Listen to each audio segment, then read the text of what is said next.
अस्सलामु अलैकुम वरहमतुल्लाहि वबरकातुहू। हज़रात ग्रामी, हमने नमाज को समझने का जो सिलसिला शुरू किया हुआ है, आज हम आपसे एक बहुत अहम बात नमाज के बारे में शेयर करेंगे। वो ये है कि शैतान ने जब चैलेंज किया कि मैं इस इंसान को आगे से, पीछे से, सामने से, दाएं से, बाएं से, यानी 360 डिग्री पे मैं इसको घुमा के रखूँगा कि ये अल्लाह को याद ही ना करे। यानी चैलेंज तो यही था ना, जब अल्लाह ने हुक्म दिया कि इसको सजदा करो। ये जो मैंने तख्लीक की है, आदम को जो मैंने बनाया है, पूरी जितनी भी उस वक्त मखलूक थी अल्लाह ताला की, सबको हुक्म दिया कि इसको सजदा करो।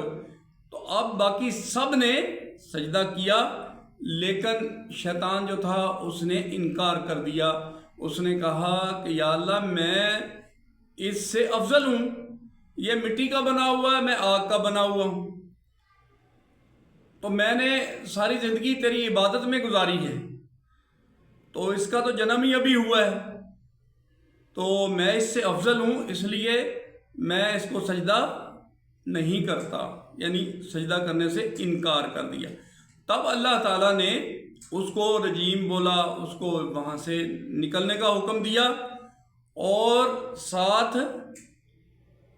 एक बात भी इसकी मानी है। उसने कहा, या अल्लाह पाक, अगर मुझे आपने निकालना ही है तो मुझे मोहलत दे दे। अब मोहलत की जो बात है ना, वो बड़ी एक राज की बात है कि मोहलत ये कहाँ तक है।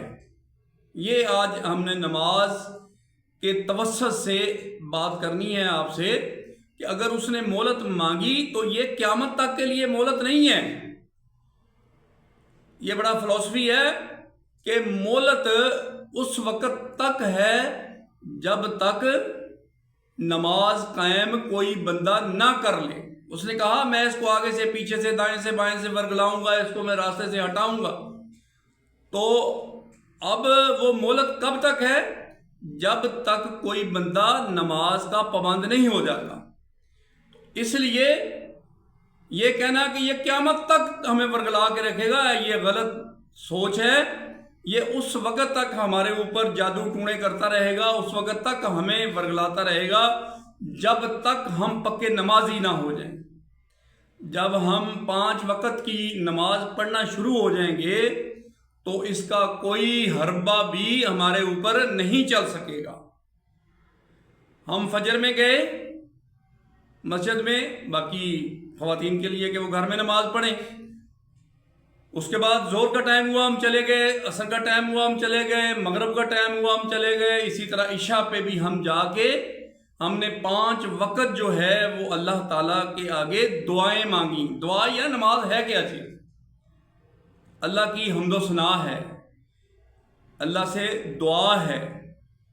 अब हमने जब दुआ मांगी तो अल्लाह ने वो दुआ कबूल की हमारी। जब दुआ कबूल हो गई तो इसका मतलब ये हुआ कि इसका वार अब हमारे ऊपर नहीं चल सकेगा। ना हमें ये सामने से वर्गला सकेगा, ना ये बैक से वर्गला सकेगा, ना दाएं से, ना बाएं से। तो फिर ये साइड मार जाएगा, फिर ये इसका वो अमल ख़त्म हो जाएगा, और हम सीधे रास्ते पे, जिसका हमने अल्लाह से मुतालबा किया है नमाज में, इहदिना सिरातल मुस्तकीम सिरातल लज़ीना अन्अमता अलैहिम गैरिल मग़दूबि अलैहिम वलद्दालिन, आमीन। तो वो रास्ता हमें अल्लाह की ज़ात अता फरमा देगी, तो इसका रास्ता फिर बंद हो जाएगा। तो इसलिए ये आज जो हम इस नशिस्त में बैठ के समझ रहे हैं, सोच रहे हैं, और हम शेयर कर रहे हैं कि वो मोहलत सिर्फ उस वक़्त तक है जब तक मैं 5 वक़्त की नमाज पढ़ना नहीं शुरू करता।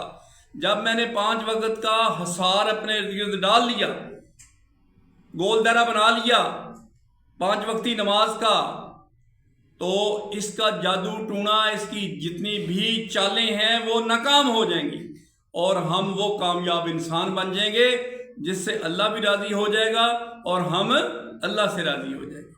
تو اس لیے میری التجا ہے اسی قرآن کے حوالے سے، اسی نماز کے حوالے سے، کہ ہم اپنے آپ کو نماز کا پابند بنائیں۔ جب نماز کی پابندی ہو جائے گی تو ہماری تمام برائیوں سے جان چھوٹ جائے گی۔ تو ہم اللہ سے دعا کرتے ہیں کہ یا اللہ ہمیں پکا نمازی بنا اور ہمیں تمام خرافات سے ہماری جان چھڑا۔ آمین ثم آمین، وآخر دعوانا الحمدللہ رب العالمین۔